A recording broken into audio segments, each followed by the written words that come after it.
Lesson 1-1, Variables and Expressions. All right, you can start out with a warm-up here just to get your brain thinking about math again. And feel free to pause the video and work on these, and then unpause it when you want to see the answers.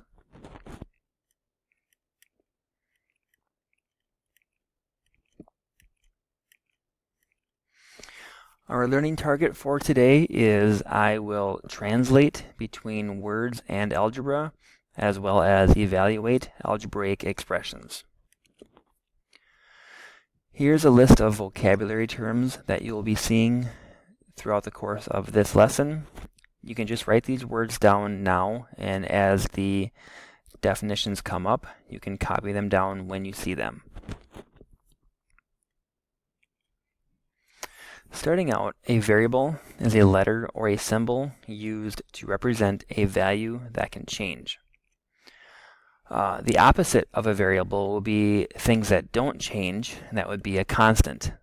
So examples of these would be, well, we'll get to that in a little bit, a numerical expression contains only constants and operations. So basically an expression with only numbers would be a numerical expression.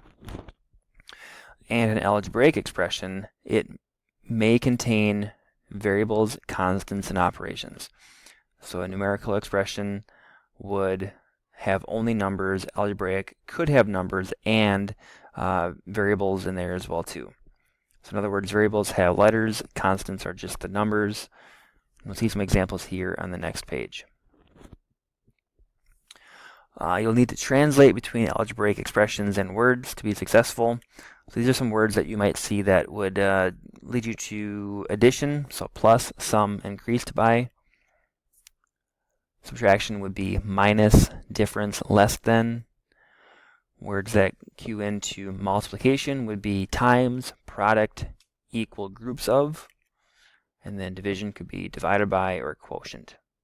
Those are just some examples. There are definitely more than this, but those are just some of the more common ones that you will see. Okay, also a reminder that this symbol right here, the 2 times y, is pretty much going to be phased out. You're going to be seeing this most commonly. So this means 2 times y. The dot also means multiplying. Anything that is a number next to parentheses, so it could be this is called the coefficient, if that doesn't have parentheses, but any of these 3 combinations all mean the same thing. So parentheses also can show multiplication. Alright, so our first example is translating from words to algebra. So these are all in algebraic expressions right now. We're going to write them in words. So starting off with A, best way is just to read it from left to right.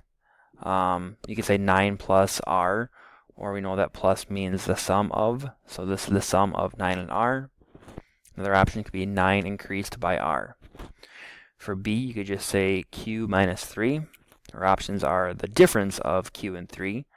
Another one could be 3 less than q. And this is always that key one here, less than, that's kind of mean and ugly, where less than will reverse the terms. So 3 was at the end, it's at the beginning. Q is at the beginning, it's now at the end.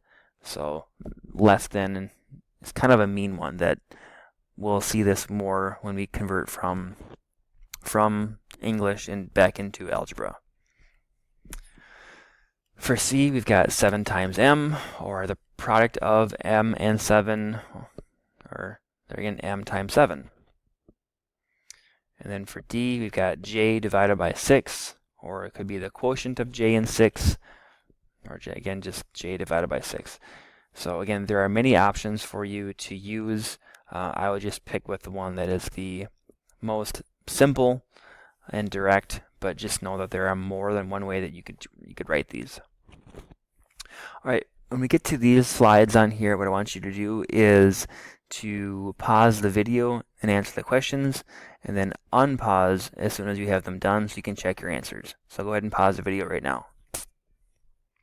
And we're back.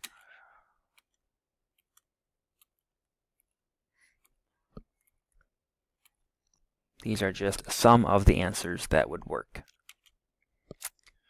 Okay, so now to work backwards, translating words into algebraic expressions, some symbols that you might see are some other words that will mean to add. Put together or combine are words that usually associate with add. Find much more, how much more or less usually means subtracting. Multiplying is putting together into equal groups. Dividing, it means separating into equal groups. So if you're doing any of these problems, it usually associates with these operations. So this next one here, John types 62 words per minute. Write an expression for the number of words he types in m minutes. So the first thing I'm going to try to figure out is what operation is going on. I see here per minute. So I know m stands for the number of minutes. We need to do groups of words. So 62 times the number times m. So it would just be 62m. Another one here, Roberta was 4 years older than Emily, who is y years old. Write an expression for Roberto's age. So again, start thinking about what would be the operation we're talking about here. We're saying that Roberta was older. We're saying it's more than or greater than, which would lead us to believe it's going to be plus. So y plus 4. Another one, Joey earns $5 for each car he washes. Write an expression for the number of cars Joey must wash to earn D dollars. So again, try to figure out what operation is going on first. So looking at D is going to be the total amount that he's going to earn, and he gets $5 for each time he washes a car. So basically that's thinking about groups. So now groups mean division, so it's going to be D divided by 5. Try these ones out. You can pause and then come back when you're ready to see the answer. And we're back.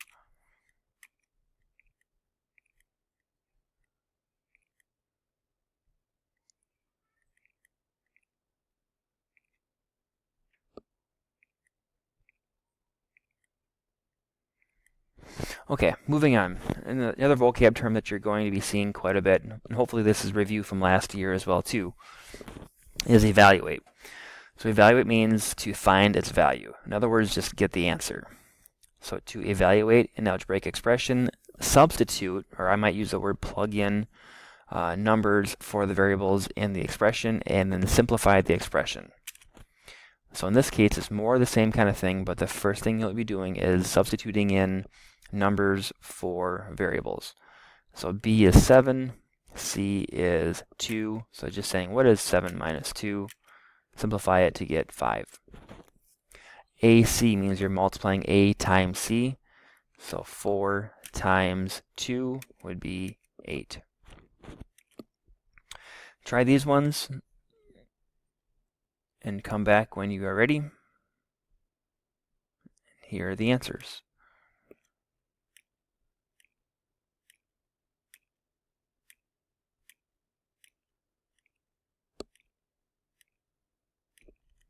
All right. Getting some real world examples going on. Approximately 85 20-ounce plastic bottles must be recycled to produce the fiber fill for a sleeping bag. Write an expression for the number of bottles needed to make S sleeping bags. So first of all, looking at this expression, 85S models the number of bottles to make S sleeping bags. So here's a little bit of a tricky thing. Oftentimes we see looking at numbers and we think that we use the numbers for the problems. We really didn't even need this 20 ounces for this particular problem. Now this one, if we're trying to, we know approximately 85 20-ounce bottles that must be recycled to produce the fiber fill for a sleeping bag. Now if we're looking at this, if we've got 20 bags we're going to try to make, and 50 bags we're going to try to make, and 325 bags we're trying to make, we already know from the last problem that we're going to be taking 85 times the number of bags that we have, the 85S. So now we're just going to be substituting in 20, 50, and 325 in for S. And we're going to do 3 different multiplication problems. So the first one would take 1,700 bottles. Next one would take 4,250 bottles. And last would be 27,625 bottles. And notice what they're doing here. We'll be talking about this more later on, but this was the independent variable and this was the dependent variable. Or if we're talking about this, it could be the x, this could be the y. We'll get to that later on. You might see this once in a while, a replacement set. So you could just say, your answer could be written like this. So it's just kind of a heads up in case you see that down the road. Okay, so once again, try this question out and see how you would do.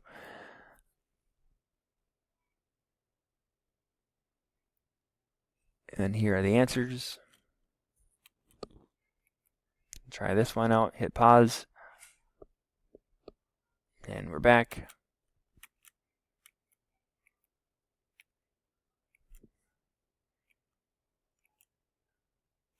And that is all.